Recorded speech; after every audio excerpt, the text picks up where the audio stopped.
Hello and welcome, Toastmasters and guests, to the meeting of online presenters, a virtual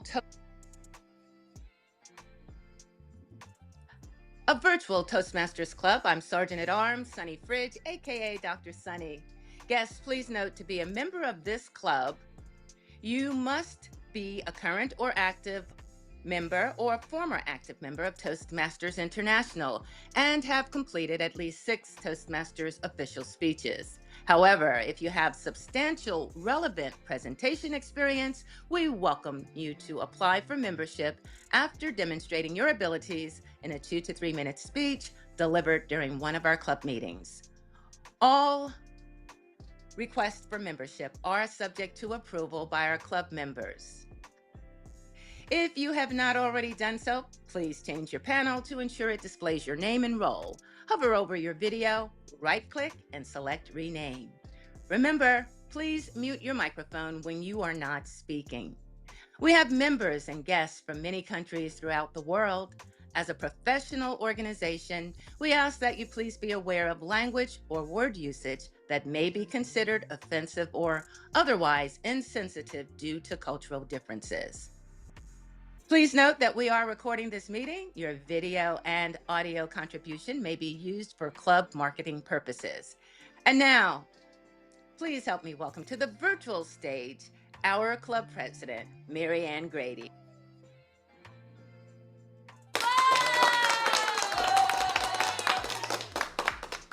Well, good evening, everyone. So happy you could join us tonight. We have a very exciting meeting planned. Though it is not really a typical meeting, this is what we call one of our educational sessions. And Luisa Montalvo, the world champion of public speaking, will be here to give a session so that we may learn from the expert. If you are somebody, I'm going to give you our club mission so you know what we do here. Online Presenter serves those who give online presentations professionally or aspire to do so. Whether that means public webcasts, live video, internal company video conferences, and screen sharing sessions. So if you do any of those things, you're in the right place. We have a lot of guests here tonight that I'm noticing, and I'm just going to stop and ask each of you to tell us what brought you here tonight. So let's see. Allie, how about you? Yeah, thank you all for having me. I'm joining just to and learn from the group. I do a lot of presentations at work and definitely feel like that's a skill I need to build out further. So I'm excited to hopefully be able to get a little bit more practice in, whether it's not, today or in future sessions, and just work on those skills. Yeah. Well, happy you could join us. Thank you. Kelly, how about you? Thank you again. Thank you for having me. As I said before, my name's Kelly Dennison, and I am the current club president of Short Afterburners, which is a virtual and in-person club, so a hybrid club. And I came here because I saw your Facebook page and I saw you had a really interesting guest tonight, and I loved her award-winning speech, or her winning speech in the international competition. So I figured I would come along, try it out, and learn from everyone here. Thank you. Well, we all are looking forward to her visit tonight. Lynn, how about you? Tell us what brought you here tonight. I got an invitation from distinguished Toastmaster Joni, and also your meeting theme was quite appealing. So I decided to join it. Well, thank you for being here with us. And Doreen, what brought you to Online Presenters tonight? Hi, good evening. I saw it in the Toastmasters group, and I said, let me give it a shot. Let me see what's going on. I just started with Toastmasters, and I want to improve on my, speaking, presentation, and, doing speaking impromptu, on a topic, being able to speak impromptu on a topic. So I'm here to learn and grow as everyone else. Well, we're happy you're here. Thank you. Melissa, how about you? What brings you to us tonight? Hi, how are you doing? I was invited by Toastmaster Joni, so I'm here to learn and grow. That Joni gets around, doesn't she? Now, Nicole, how about you? Hi, I'm gonna have to keep my camera off. I was invited by DTM Joni, and I really like the flyers, so I'm interested in listening in. Well, thank you, Nicole. I'm happy to see that you made it here, with or without the video. All right, now let me see. I think I have all the guests except for the main event. So, Luisa, are you ready to go?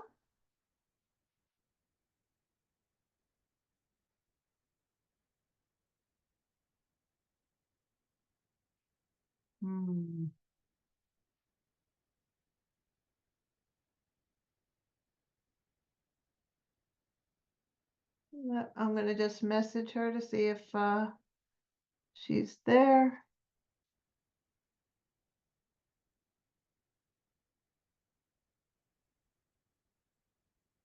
Okay, unmute. So there it is. Hello? Yes, there you are. Yes. Give me 2 seconds. The world of dog rescue waits for no one. It doesn't matter whether you're the world speaker or not. Okay, so take your time. I'll go back. I see Joel popped back on. So Joel, where are you coming to us from? Tell us why you're here.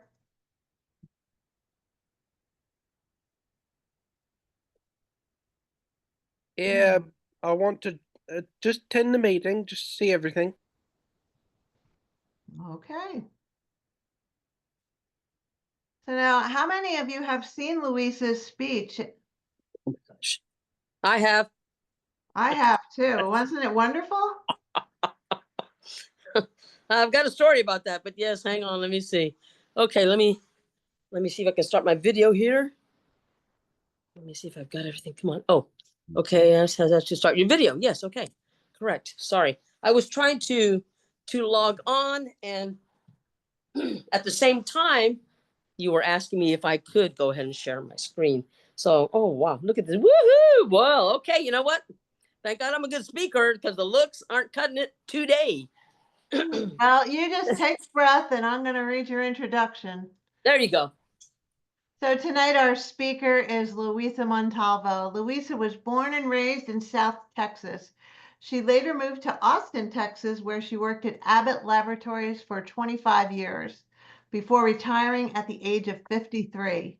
For the last 8 years, Luisa has been busy rescuing, fostering, and transporting homeless dogs all over the United States. She has fostered and cared for over 1,000 dogs. Homeless dogs. Luisa joined Toastmasters International in 1989 for 3 years, then rejoined in 2013. In 2019, she competed in the international contest against participants from over 143 countries, where she placed second in the world. She competed again in 2024 and placed first in the world. She's the first Hispanic to achieve first place. She loves saving animals, giving inspiring speeches, and making friends along the way. She is striving to make her mother proud. That's a great intention. So put your hands together, everybody, and welcome Luisa Montalvo, the world champion of public speaking. Thank you so much again for the invitation. Am I audible? Yes.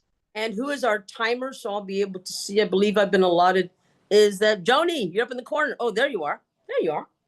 And I believe it's 40-20. Is that correct? Yes. Okay. 40 on speech, 20 on Q&A. Excellent. I just wanted to make sure that that was correct and that I had it correct. I have to tell you something. I'm going to be quite honest. Here is when people say, please welcome the 2024 champion. And then my name is said after that. It's still sometimes doesn't even register that that's me. And let me explain why. I know when you were a kid, you had dreams of what you wanted to do, where you wanted to be, where you wanted to go. And those dreams were dreams. And the thing is, whether you have allowed yourself to obtain those dreams or not, in a weird sort of way, I have obtained my dreams. You see, my dream was to grow up and be a veterinarian because all I wanted to do was help animals. I worked my 25, 35 years with Abbott Laboratories. I retired when I was 53. And I thought, I'm going to sit on the porch, drink coffee, and gossip about the neighbors. But I don't drink coffee. I still gossip about the neighbors, but that's another speech. So the thing is that I realized now that I'm retired, what am I going to do? I got on Facebook, and a friend of a friend of a friend of a friend of a friend of mine had posted that they were looking for someone to take care of a mother dog and her 6 puppies. And I thought, I can do that. And so I did. My problem that I realized later on is that I have a problem saying no. So before I knew it, I had 89 dogs in my backyard. And that was a lot of fun. That was the year that I did not sleep, because if one dog saw a squirrel in my backyard, all the dogs saw the squirrel in the backyard and would wake up and start barking. Back to the dream part. I just recently gave a keynote in Nashville, and I presented a letter that I had written. It was actually a report that my 5th grade teacher had asked us all in class to write about the job, the dream job we wanted. This is 5th grade, so we're what, about 10, 11 years old? And in that report, I said, my dream job is to be a comedian. I want to make people laugh. People already tell me I'm funny, so maybe this is a good thing. I also stated it was probably going to take me about $5,000 to have my own show on TV, and that it would probably take me 10 years to learn how to be a professional speaker and comedian, how to enunciate, stand up straight, have good posture. And that's what I wanted to be. And the beauty of this is that even though I was 10 years old, 55 years later, that dream has come to fruition, because I am now in front of an audience, on stage, hopefully making people laugh. And my motto is, when I give a speech, I want to make you laugh. I might make you cry, but I'm going to send you home with a message. Toastmasters, for those of you that maybe you're new to Toastmasters and you're, well, what is it? Sure, let me sit in on the meeting, see if I get anything out of it. The only reason I joined Toastmasters, and I joined when they were having a humorous contest, just to let you know. But I was at work, they were having the contest, I was walking down to HR, I hear laughter coming from one of the offices on the way to HR. Okay, this is work. Who's laughing at work? There's no such thing. What's going on? So I remember looking in the little window, and they were having the humorous contest. And I still remember the gentleman at the front of the stage. And I can't believe I still remember this, because this was back in 1989. His name is Billy Webb. So Billy Webb, if you're out there, thank you. He was competing, and I've got my ear up to the door, and I'm listening to his jokes, and people are laughing. Of course, I think what I always think, Luisa, you're funnier than he is. Why aren't you in this contest? So I tried to open the door, but of course the sergeant at arms wouldn't let me in. So after he spoke and sat down, oh, hang on. Sorry about that. After he spoke and sat down, the sergeant at arms let me in. And I said, oh my gosh, what is going on? He says, ma'am, we are having a Toastmasters International humorous contest. And I said, where do I sign up? Can I give a speech right now? He says, ma'am, you have to be a member. Oh, okay. So I immediately joined Toastmasters right then and there because I love to compete. And in humor, I'm your gal. So what happened, and what I didn't realize was happening, is with Toastmasters, it puts you into a safe environment, because this may not be something you will believe if you're not already in Toastmasters, but in the 17 plus years I have been active in Toastmasters, out of all the people that come up to me and talk to me and comment about my speeches, do you know how many people have come up to me and said something negative? I'll give you a hint. 0. Now stop and think. I mean, these are different times now than back in 1989. People are sometimes feel more liberal to be able to say whatever they want to say.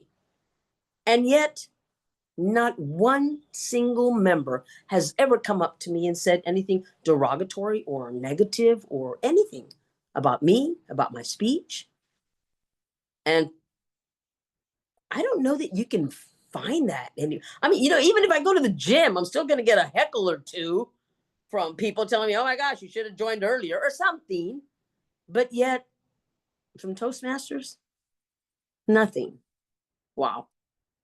Okay, but you know what, Luisa? I mean, I don't know if Toastmasters is for me. I have to share a really quick story with you.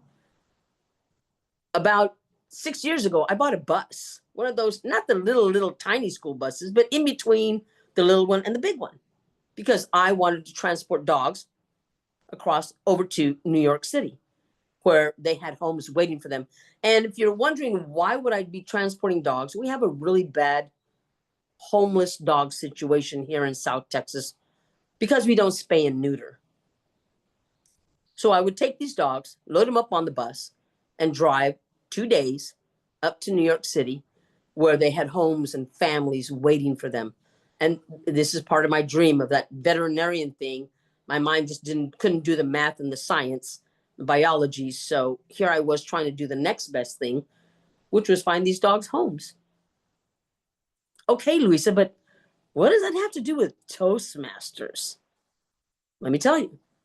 We're driving. I've got my friend who's very knowledgeable about networking and who transport and who doesn't transport. She goes and she's got all the drop-off places, and I'm just driving because that's what I love to do. I'll drive forever. My bus breaks down in Little Rock, Arkansas. Do you know how many people I know in Little Rock, Arkansas? Back to that. 0. I knew nobody in Little Rock, Arkansas, and I have 60 dogs on board my bus. I am halfway to where I'm supposed to be. So I look at her, I said, hey, can you get on the phone, see what can happen? And she gets on the phone and she finds somebody that's going to come and pick up the dogs for us, complete the trip and everything. But yet here we are and we're stranded because we don't know anybody. And you know what she tells me? She says, hey, Luisa, what about all your Toastmaster friends? Where are they? You're already talking about how great everybody is in Toastmasters. I said, you know what? It's a great idea. I got on the phone. I called Violeta Rios, who happened to be our region advisor. But she was in Monterrey, Mexico. And my friend says, why are you calling her? I said, hang on. Hey, Violeta. She goes, Luisa, what's going on? I said, I am stranded in Little Rock, Arkansas.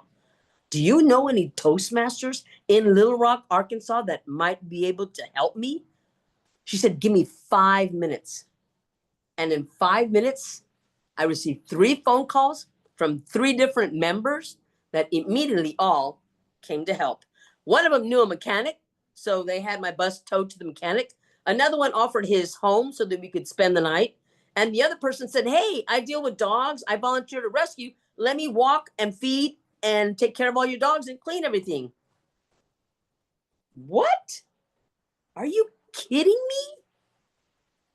So Toastmasters has now become a family that I didn't know I needed. My last 3 years have been hardships that I've gone through. And for some reason, there was always a Toastmaster there to say the right thing at the right time. And this has helped me get through some of the hardest times in my life.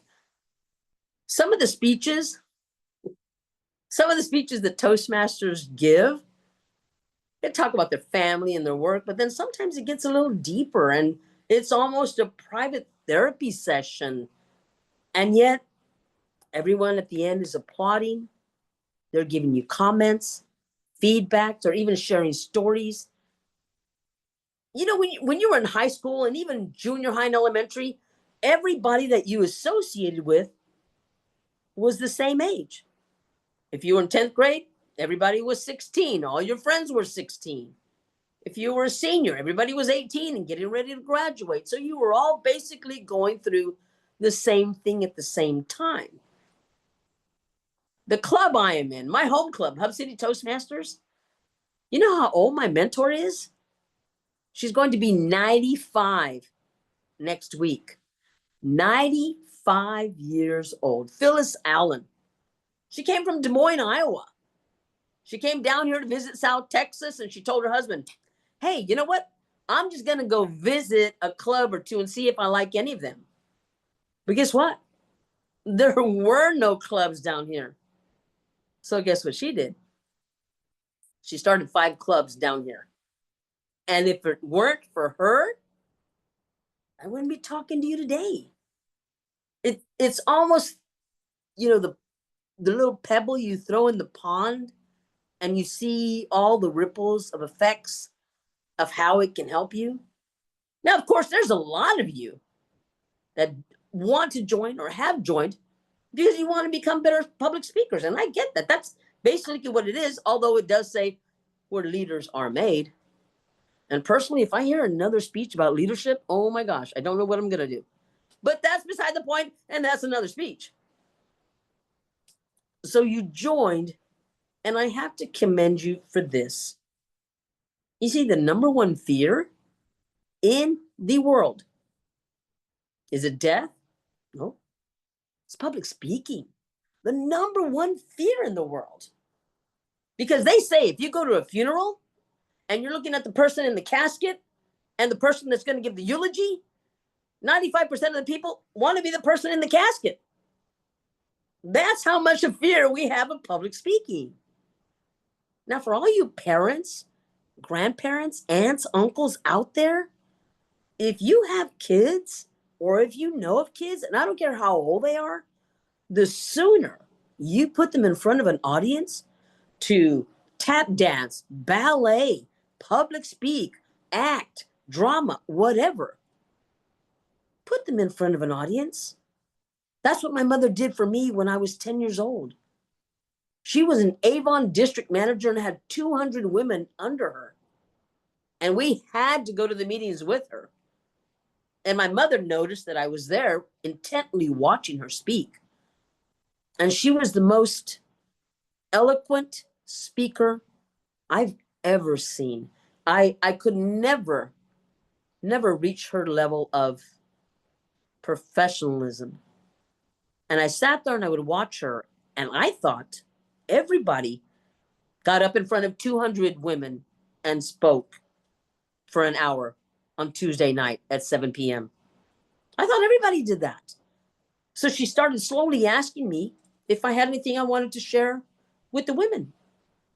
And I would talk about Avon products I'd used that day just to promote. But after a year or two of that, I was waiting for her to call on me because I had a speech ready to go. And if you are able to take children now and have them not be afraid of public speaking, wow. Forget about the public speaking. This helps them stand up for themselves later on and conquer fears that we have. You know, I remember one time my dad was in the living room with my mom, and we were about to have a really major electrical storm It was, I mean, thunder, lightning, everything, the works. And my mother, terribly afraid of lightning. My brother and I raced to the window to watch everything. And my mother rushed over and pulled us away from the window. And my dad asked her, "What are you doing?" And she said, "Oh my gosh, well, it's lightning. I don't want anything to happen to them." He said something that has resonated with me since I can remember. He said, "Magdalena, lightning is your fear. Don't pass on your fears to them. They're already growing up with their own fears. Don't give them more to fear." So my mother let us stand back in front of the window and we watched the storm and the lightning and it was amazing. So just because you're afraid of public speaking doesn't mean your children or grandkids or nieces and nephews have to be afraid of it. That's why I urge you, if you ever have the opportunity to put a child in front of an audience, do so. You might be raising a world champion and not know it. So if you're asking yourself, what benefits are there from Toastmasters? You have that fear. You're possibly trying to conquer that fear. Before you know it, you will have gained so much from Toastmasters without asking for it. You'll have the support of a family that is there to back you with whatever you're going through. Because you know what? We are all going through something, all of us. And if there's something you want to share, put it in a speech. Tell us about it. Getting back to the part where we're in high school and junior high and we're all the same age. Like I said, my 95-year-old mentor, she's amazing. But guess what? She doesn't know how to operate her iPhone. That's where I come in. But guess what? There's some things that I don't know how to do. So our 40-year-old members help you with that. And if the 40-year-old members don't know how to do stuff, that's when our 18 and 20-year-old members help us. And to me, that's the whole beauty, because I've learned so much that had nothing to do with Toastmasters, because this is a supportive group and it is a supportive organization. One thing that I want to say before I forget is Toastmasters has been around for 100 years, and I say it's the best kept secret. Because you can talk to people and you go, "Hey, well, I'm in Toastmasters," and they're like, "What is that?" Can you imagine being around for 100 years and people don't know about you? To me, it's the best well-kept secret, because there have been so many success stories out of my club that have turned people into something they didn't know they were capable of being. I joined back in 1989 the first time because I wanted to compete. If you told me one day I would be the best speaker in the world, I mean, I know I'm good, but not that good, I would have laughed. What? Me? No. Are you kidding? I'm a female. I'm Hispanic. I'm a senior citizen. I'm disabled. Me? I'm never going to win. And yet here I am. How diverse is an organization to be able to acknowledge that someone like me can be the best in the world? You know, sometimes I can't fathom that. There are different reasons why you join Toastmasters. There are different reasons why you're here. I can almost guarantee, in fact, I have made a couple of comments. I said, you know what? Join Toastmasters. Give it 6 months, because some people say, well, you know what? I'm only here for 6 months and then I'm out of here, because I'm going to learn what I need to learn in 6 months and then I'm going to be like the best speaker. Join Toastmasters. If you show up regularly to the meetings and if you don't get what you thought you would get plus, I'll refund your dues. That's how positive I know Toastmasters can help you. In 1973, mind you, Toastmasters has been around for 100 years, but in 1973, they finally started allowing women into Toastmasters. One of the ladies, Helen Blanchard, who was the first president, actually signed up under a fake name, under a man's name, so that she could be a member. There aren't that many organizations that are able to bend or diversify. And I know that's kind of a sensitive word right now. But I will tell you this. Again, you'll be joining Toastmasters for one reason. And before you know it, you're going to start excelling in all these other areas you didn't know you could excel in. Me? Do I have a fear?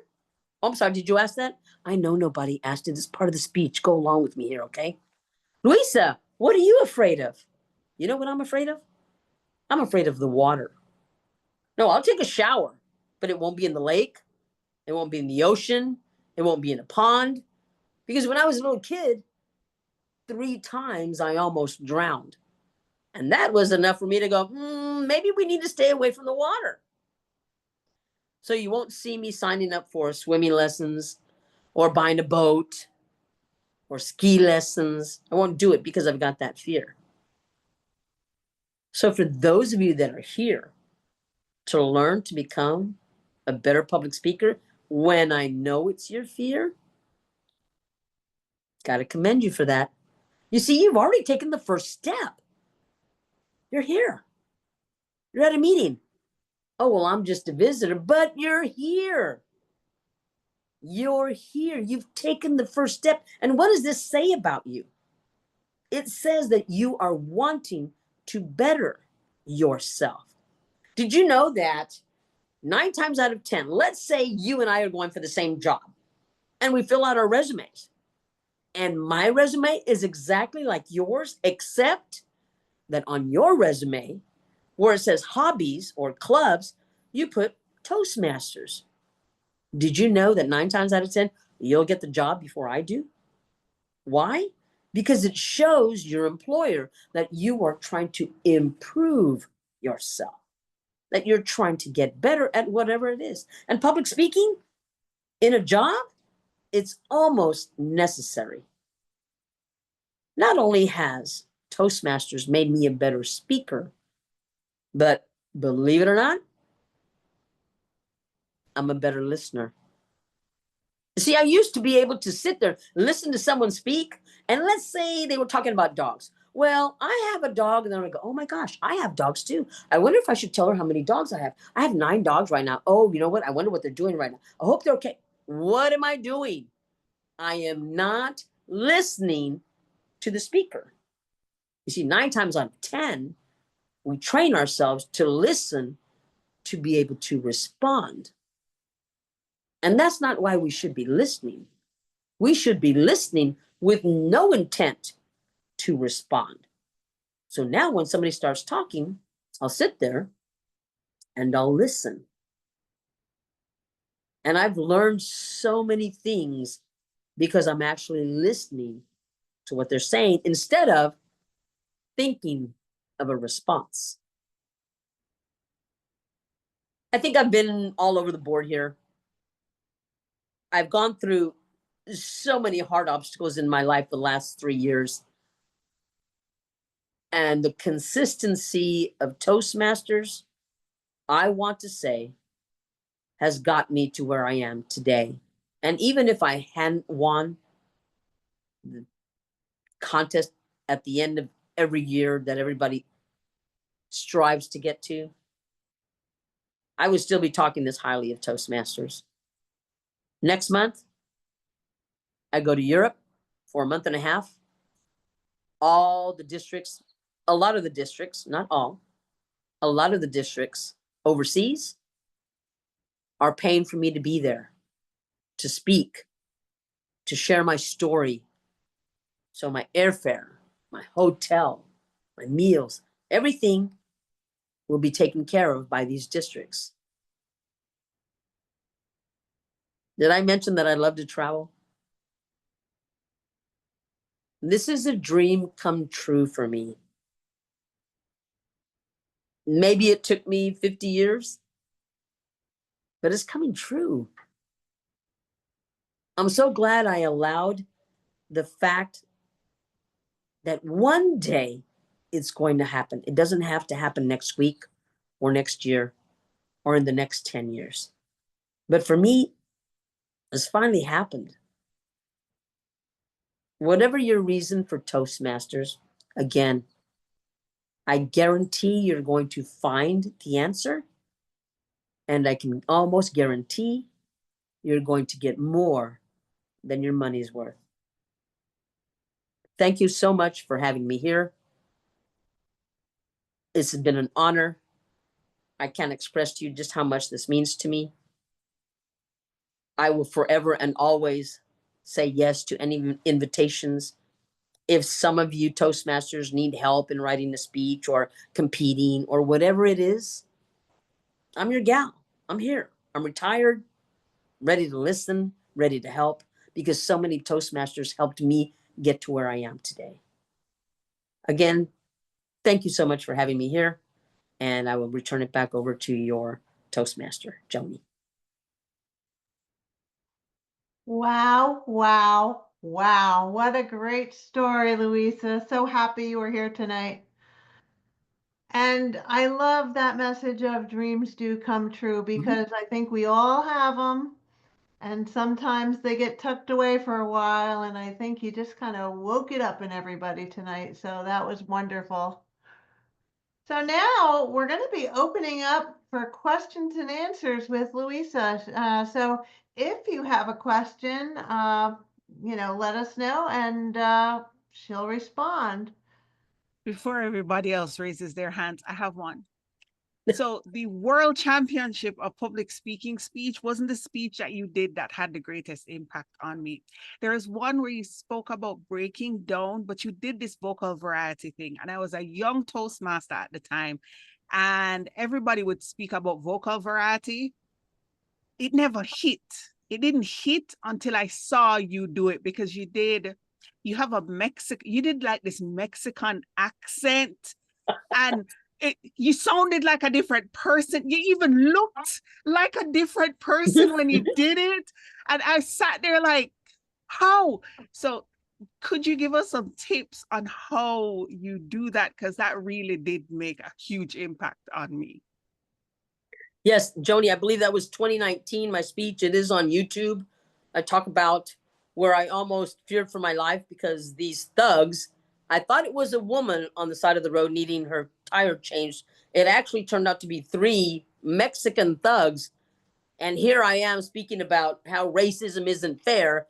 And yet I was racist against my own race because I feared these 3 Mexicans were going to kill me on the side of the road while I was trying to change their tire. That was the whole gist of that speech. But the thing that I've learned, Joni, about me is that if somebody here in this meeting starts talking with an accent, I'm going to hear it and I'm going to mimic it and I'm going to get in trouble. As a child, I was about 8, 9, 10 years old, and we would go to Bible class on Saturdays. And all of our nuns that taught us were Irish. And they said, Luisa, would you be able to read from the Bible for us? Absolutely, sister, I would be honored. And they would say, Luisa, quit making fun of her accent. And I'm like, sister, I'm sorry, I can't help it. And so I would get in trouble all the time because I hear something and I'm able to mimic it. So when you say, how did you do that? Well, I've heard people down here in South Texas who can barely speak English. And that's all I did was hone in on what I've heard and how I've heard other Mexicans talk. And that's all I did. But yes, that's the vocal variety right there.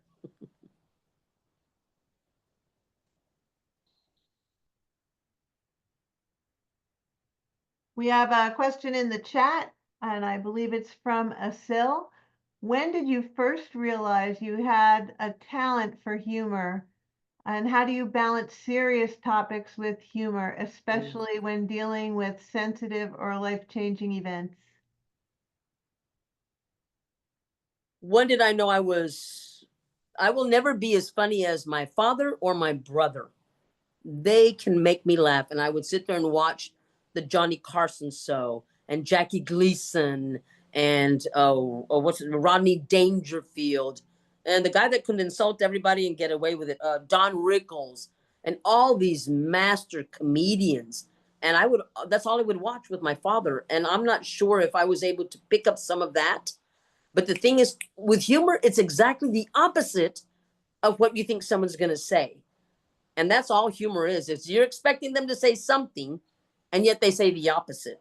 For an example, the sentence I wrote, and I wrote this joke about 7 years ago, and I told myself one of these days I'm going to be able to use it in my speech, is I said, well, I was talking to my God the other day. And I say my God because I don't want to offend some of you. I want to offend all of you. You see, that's something you weren't expecting. You weren't expecting me to say, oh, what? She wants to offend all of us? Yes, I do. And that right there within lies the humor. But how do you take something serious? And with me, I am talking about, in my winning speech from last year, I'm talking about the day I died, the day my heart stopped. But how do you put a twist of humor on that? That's when I thought, okay, I have to pretend that I went up to heaven and I talked to God and I talked to St. Peter and he's on his iPad and he's looking for my name and he can't find it. You know, and you don't think heaven is like that. Heaven's heaven. And so everything's going to be perfect. I'm like, even God was having a bad day and St. Peter can't find me on the agenda. And so there's a very thin line of when you can go and add humor and make it effective. It's almost a hit or miss. It's kind of like when you're making spaghetti and they tell you pick some up, a strand of spaghetti, you throw it on the wall, and if it sticks, then it's ready. That's almost what humor is. You have to take a little bit, throw it on the wall, see if it made it. Did it stick? Everybody liked it. Everybody's laughing. Okay, let's keep going. There's a very thin line. If I knew the answer to that question, I'd be a millionaire or billionaire. But sorry, I don't have the answer. I just know it's a very thin line on what will fly and what will not fly. Do you believe that humor should be used in serious speeches? Because I personally believe a serious speech is like a downer sometimes if there's nothing in there to let them know kind of that you made it through or that everything's okay now. That's a great question. And I used to go to all the district conferences and watch all the speeches, and I would never win. For 7 years in a row, I didn't win at district. And I almost gave up, except my 94-year-old mentor told me to get back out there and keep going. But I would almost get out of those districts almost suicidal because they were just so depressing. And I thought, you know what, Luisa? Come out here and give a speech that's either going to have people laughing or you're going to inspire them, but nothing about cancer or death or just, ugh. So I think I want to say I single-handedly tried to turn everything around. And the question was, do serious speeches need humor? It depends where you are and who your audience is. I would say yes. If it's an international speech, yes. Throw in at least 3 or 4 jokes relatable to what you're talking about, of course. But here's the thing. Last year, a gentleman took his speech and it was 90% humor. But do you know what happened with him? Of course, we know we all have the red light, the green light, the yellow light, the timer. You have a 7-minute speech.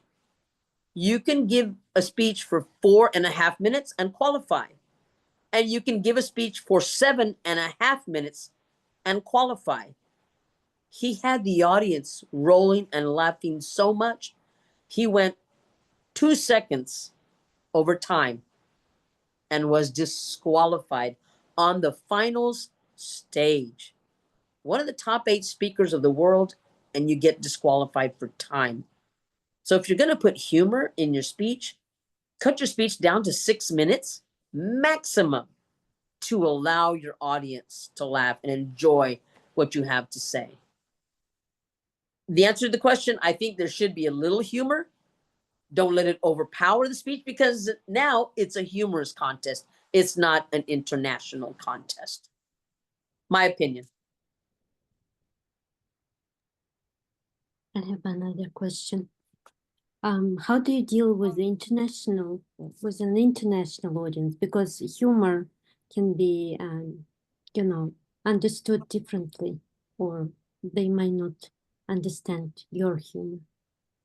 Great question. In 2019, I was not playing to an international audience, and I realized that was my mistake. I was playing to an audience from the United States because I had jokes from the United States. So if you're playing to an international audience, the humor you should have in your speech should be of an emotion. An emotion. Why an emotion? Because no matter what country you're from, you've either gone through sadness, happiness, anger, fear, joy. So try to have that humor evolve around an emotion. And there's no excuse now. We're on Zoom. None of you are from South Texas, and yet here I am being able to speak to you. So take that speech, practice it all around the world, because we have the ability to do that now. And when somebody says, I don't understand when you made that joke about Superman, or I don't understand when you made that joke about whatever, something US related, that's when you know the audience is listening and you've got to make an adjustment. Because if you're playing to the international audience, it better be an international message. That's all I can say. Great question. Well, Kelly wants to hear your English accent. Okay. Do you know who Julia Child is? She was the cook, and she had a cooking show, and I believe she was British, and she was like, okay, well, now for the next thing we're about to cook, I would like for everybody to get out your little books and recipes. And that's kind of that. And if you give me a voice and I listen to it for about 30 seconds, I can probably do it. I do a really good cat fight, but I don't want to traumatize everybody or get my dogs excited. But there's almost no sound that I can't replicate. It might take me a little while to get to it, but yes, I love doing accents. It just gets me in trouble sometimes. That was pretty good, to be fair. That was pretty good. I'm impressed. Joni has a question, and it's any tips on how to remember your speech, or what did you do if you forget what you were planning to say? Tips on how to remember your speech. And this is part of the book I'm writing right now. That's 18 tips on writing the winning speech. One of those tips is you say, Luisa, how do I make it sound like it's the first time I'm giving the speech? Okay, well, when you sing happy birthday, do we not all sing it the same way? Happy birthday to you. We don't go happy birthday to you. No, we don't do it. We all sing it the same because we've heard it the same. What I do, just tip, is I grab my phone, I go to voice memo, I go to that little record button. I've got my speech in front of me. It's already written out perfectly, and I record it, and I make a perfect recording of how I want it to sound. Once I do that, and that's usually the first couple of weeks from writing it, then I'm in the shower, I hit play. I'm washing dishes, I hit play. I'm driving somewhere, I hit play. And you know what happens? Is your brain, just like with a song, like your favorite song, whatever song it is, and I'm too messy. Anyway, I love that song. So the thing is, whatever it is, rhythm that you have in your mind that you have on the recording, that's going to reflect. So every time you give that speech, it's going to sound like the first time you're giving it, because you're actually almost like singing or remembering how it's supposed to sound. If you ask me right now, can you give your speech? Claire, we have a female, unresponsive, no pulse. It's going to sound the same way every single time I say it, because that's how my brain has memorized it. So that is one of the best tips that I think I can give you, is record it and just keep playing, play and play and play and play. Now, what happens when you forget it? Okay, I'm going to share something with you, because I'll tell you what. When you're in a contest and you know you've got really good competition, guess what happens? Your brain says, we're done. And you forget everything. So I don't know if you go back and watch any of my videos, but if you'll look on my hand, I usually have the first 5 words or 7 words of my speech written on my hand, because I will get on stage and I will forget how does my speech start. But the thing is, if you hear those first 5 or 7 words, you go, oh, yes. So I'll look down and go, oh, yes, yes. Okay, okay. Got it, got it, got it. I don't know if that's official or not. I already have the trophy. I don't know if it matters, but those are one of my tips on how you can try to remember your speech. I will tell you this, in 1990, I'm on stage. I'm giving my humorous speech. 2 minutes into my speech, for the first time since I was born, my brain shuts down. And I cannot, for the life of me, remember my speech. And I had 400 people, like, not a good feeling when 400 people are staring at you like that. I looked at them and I said, I guess I'm done. And I walked off stage. And of course, I didn't place. But it happens to everybody. It happens to everybody. That's when I started saying, okay, I need to start listening to this the same way every time so that no matter what, I'm able to keep going.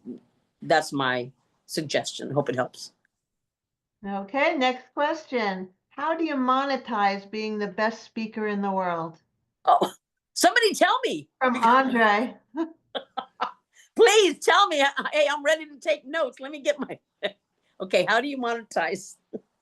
Here's the thing I've learned.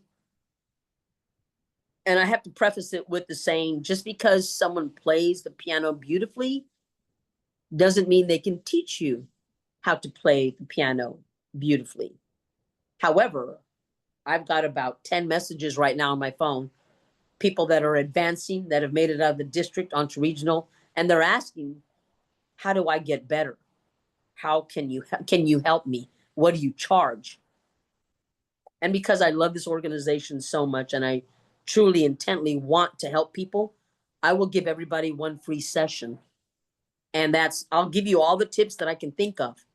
And if you feel that what I told you was valuable or invaluable or whatever it is, and you want more sessions, then we'll talk. And just know that for everything I charge you, do you know where it's going?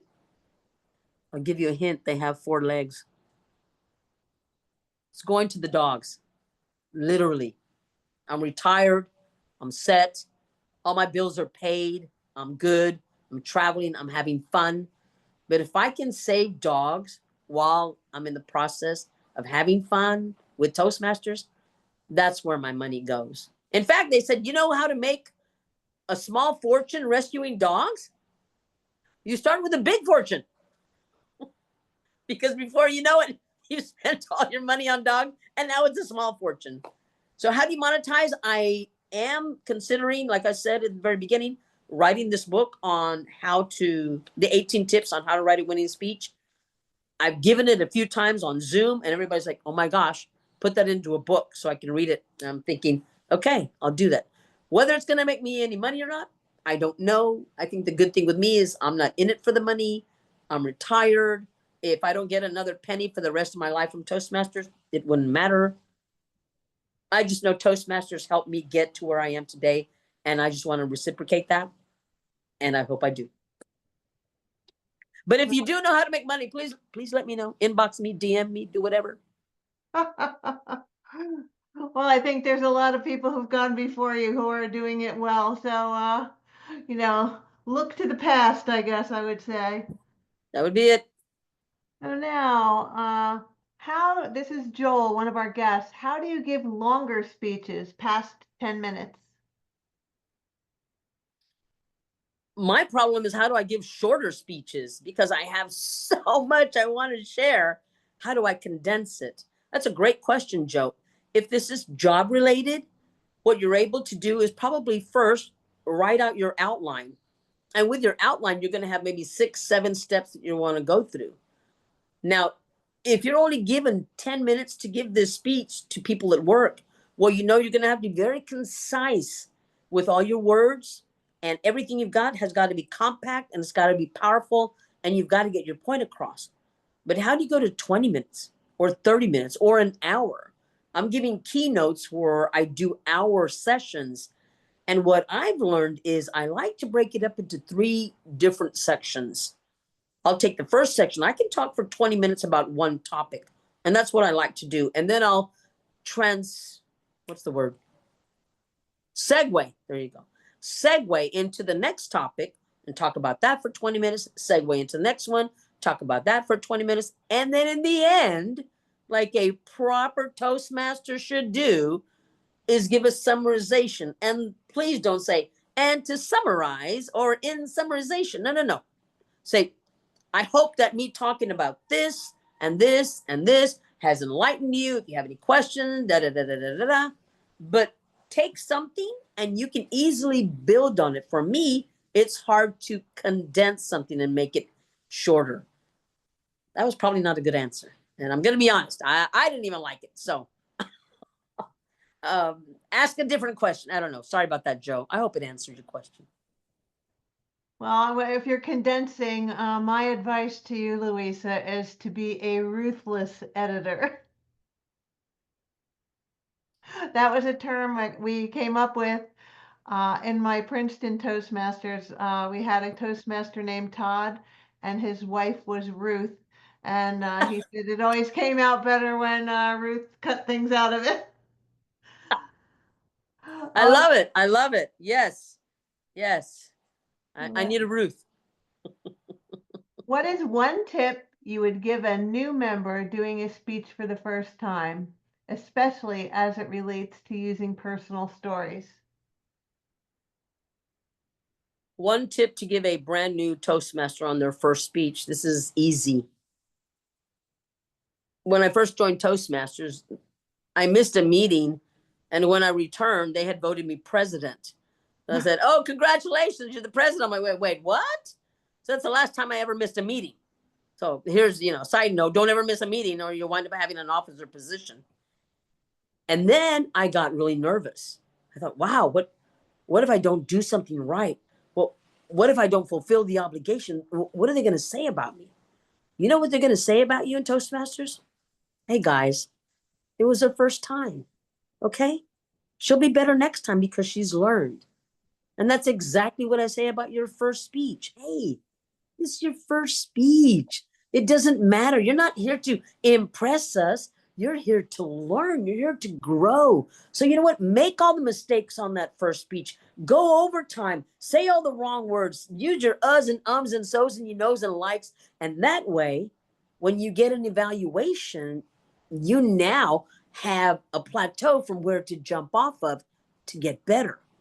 So don't sweat the small stuff about a first speech. Don't sweat anything. This is 100% you. And you in Toastmasters are allowed to be you. That's all I got.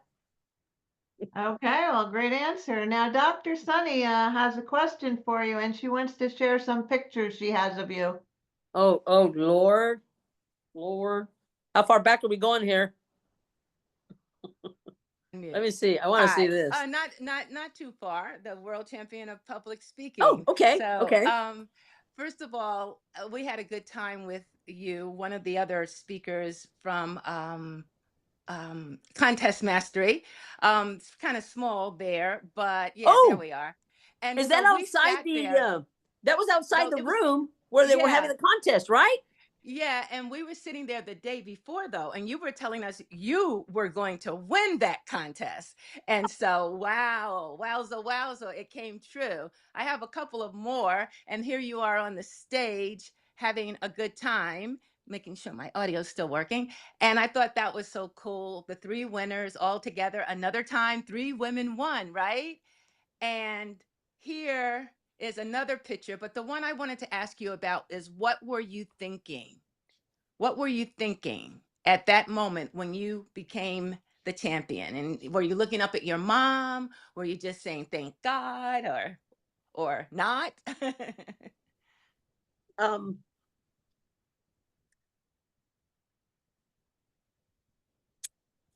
6 weeks before the contest. That's right. Yeah. I lost my mom. And this whole journey has been for her because I've told people that I'm too selfless, that I need to do things for myself. And I don't know how to do that. But I do know that I wanted to make my mother proud, and for her to know that all those times that she put me in front of an audience and allowed me to speak, that it was all for naught, that I learned and I grew, and again I started this journey to impress her. And this picture right there that I'm looking at, you know, I took the trophy and I said, look, Mom, I did it. I did it. And if you look at the picture before you posted this one, I've got to share something else that's absolutely beautiful about this. And you probably can't tell. But I did tell my mom before she passed that if I did win the international speech contest, I said, Mom, don't worry, whether I can walk or not, I'm walking to receive my trophy. And I'd had a really bad accident the night before there at the contest, and I couldn't stand. I had wanted to stand for the final speech, and I couldn't. I was in too much pain, so I resorted to just sitting in the wheelchair, which is what I did. But I had two women,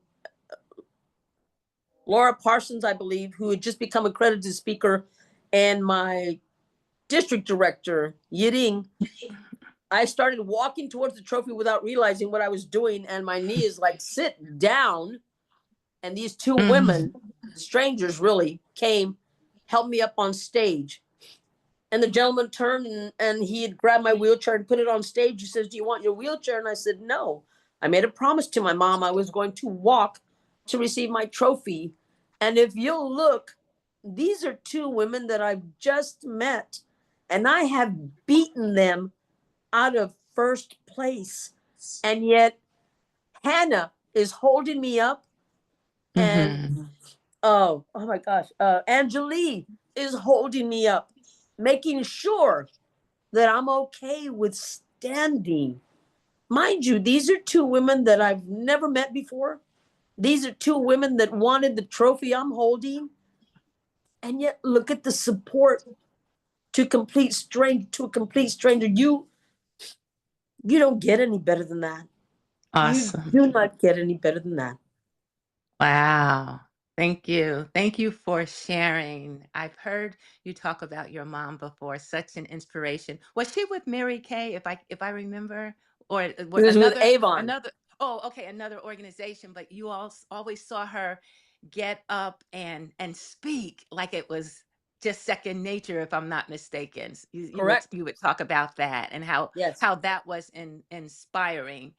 That was inspiring to you. So again, Now, she was with Avon for 30 years and retired from Avon, and every year they awarded her a trip. And because of her, I'd been to Hong Kong and Hawaii. And oh, yes, it was just, she was my best friend. She was.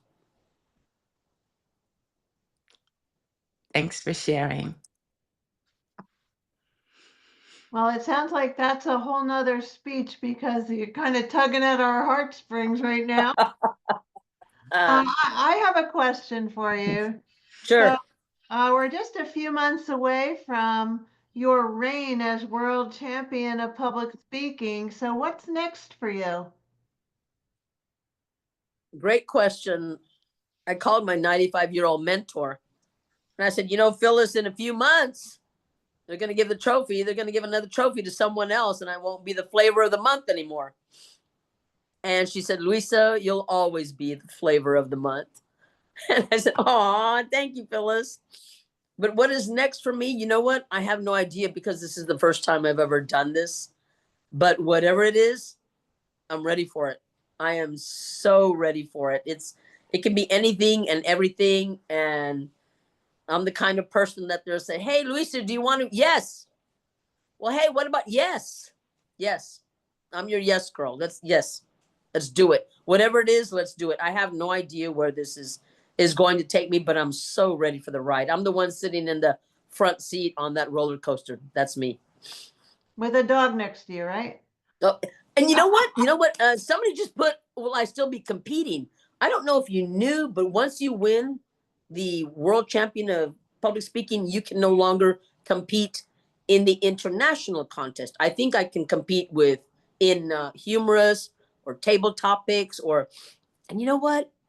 I really want to, but I know everybody's going to say, oh, look how greedy she is. She wants another trophy. I thought she already won. I don't know. That's what I feel now. But side note, before I was in this accident, I had called Toastmasters International and asked them, can I have a dog on stage? And they said yes, but it can't be the entire speech. So I was going to share a story about a dog that took me 7 months to rescue. And it's a crazy story how I caught her. I'm in the field. It's Saturday night. It's pouring down rain, 2 a.m. I'm in a t-shirt and underwear and my boots, and I'm falling in the mud, but I finally get the dog. And then I realize at the age of 54 that I'm finally happy. You see, we think all these other things are going to make us happy. But for me, it was holding a dog with a broken leg under my arm to make me realize I was happy with what I was doing, which was rescuing dogs.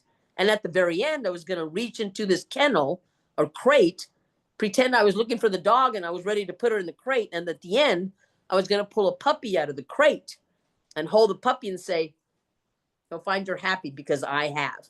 And then I was going to walk off with that. But that speech never came about. I wound up talking about my accident. So,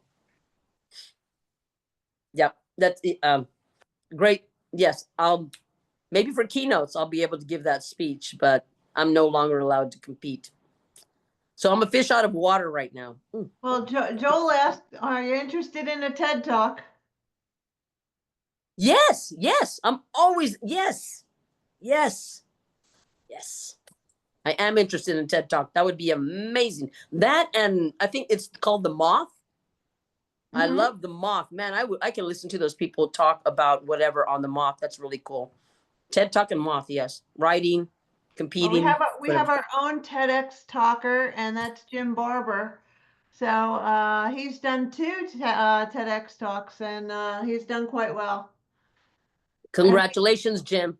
That's amazing. That's an amazing feat. Way to go, Jim. Awesome. Thank you. I appreciate that. Absolutely. Awesome for you. Let's see. I think that's all the questions that I have in the chat. If I've missed something, please raise your hand and let us know what I missed. But Luisa, I really can't thank you enough for coming out with us tonight. This was just such a pleasure to hear you, and I think I liked the afterwards even better than I liked the talk because you were just so open and vulnerable. It was wonderful. Absolutely. Yes, I actually love the Q&A also because it's something that I just never know what someone's going to ask me. And I just want to be so ready for anything. All righty. So we are getting ready to wrap it up. It's 8:55. We close it out at 9. So Luisa, I'm going to talk to the guests, but then I'm going to come back to you and see what you thought about our meeting. So, Hey, Marianne, can we take a group picture real quick? Sure. Okay. All right. Kirtitha, our PR person, I thought I saw her a moment ago. Yeah, she's there. Oh, there you are. Okay. Smile, everyone. Anybody want to turn their camera on? Let's do this. I'm going to go in gallery. Okay. All right. Let's click. Yeah. Can you quickly? I'm sure. Oh yeah. Can you quickly help me co-access rights? Okay. So you got what you need? I don't think she has yet. Okay, so Sunny, what you can do to make it easier, go to view, and after you click on view, you're going to see follow host view order. Click on that. All right, I did. And then do hide non-video participants. Okay. So all the pictures, everybody on screen will float to the top. Oh, okay. Hold on 1 second. I can still do that in view, or do I just go to my own video? No, I can do it in view. Okay, hold on 1 sec. Joni, I'll just got it. There you go. Okay. All right. Nice. Everybody, 1, 2, 3. Cheese. Wait. Yeah. Okay, that is so nice. Wonderful. Okay. All right. Great. Awesome. Okay, let's see. Nicole, what'd you think of tonight's meeting?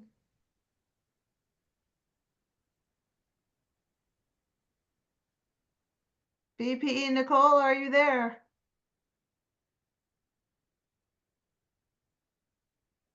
Okay. Lynn, how about you? What did you think of this evening's meeting? It was super. I enjoyed the presentation and some extremely powerful points, quite applicable, I must say. And I did get quite a few takeaways. Thank you very much. Well, thanks for joining us tonight. Joel, how about you? What'd you think of tonight's meeting? Thought it was a presentation. Thought it was good. Well, that's good. Let's see. How about you, Allie? Yeah, Any agreed. Thought it was super helpful to hear from you, Luisa, and thank you again for taking the time. A lot of great pointers just for me to keep in mind, so appreciate that. Kelly? Any thoughts on tonight? Yeah, I thoroughly enjoyed it. Thank you, Luisa, for taking the time out of your busy schedule with your dogs to help fellow Toastmasters and guests with their journey. Wonderful story. Thank you for sharing. Thank you. I almost wanted to start speaking like yes. I went, oh no. Do it. It's okay. It's all right. You can get British. It's all right. It's all right. Wait. I know one accent that you cannot catch if I start doing it, because it's one of the hardest accents to get, because I'm Jamaican. So if you can talk like me and you can pick up my accent, then I know you are boss. If you can Then say I know what you are boss. If you can talk like me, Don't your come on, accent man. If is you can Jamaican, talk like me. and you're Jamaican, ah man, oh okay man. Oh man, got the Bob Marley. Come on, come on, All man. right. How about Allie? Any thoughts on tonight's meeting? Oh, I had just shared actually. Oh, I'm sorry. My apologies. Andarine.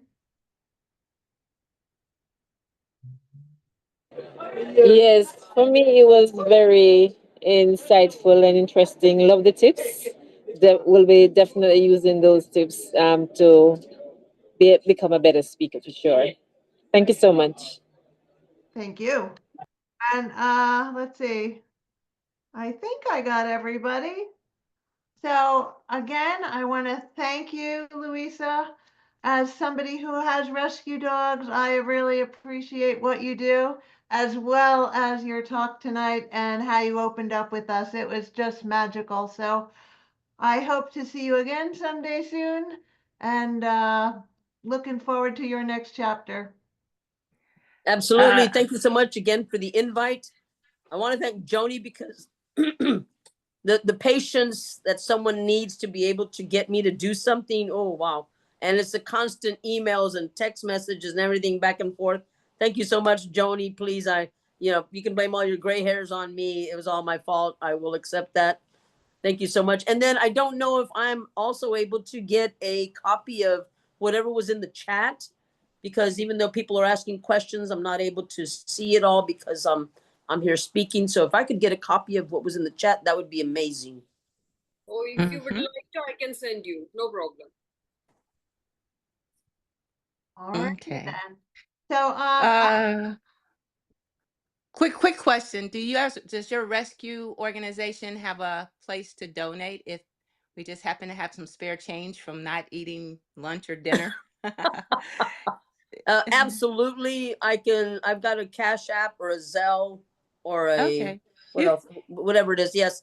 If you want, get a hold of me through Okay. email or text message, and I'll let you know. That would be great. In fact, I just got a small donation from someone, and the reason I was late is because there was a woman that caught a street dog, and so she's now wanting to get it spayed and neutered. That's going to run about $100. So as soon as the money comes in for a donation, it usually goes right out to help a dog, and that's my quest. So that would be so nice and so appreciative. Thank you so much. All right. Well, I'm going to leave the line open. So anyone wants to hang around and chat a little bit after the meeting. But this meeting is officially closed, and I thank you all for being here tonight. It was wonderful. So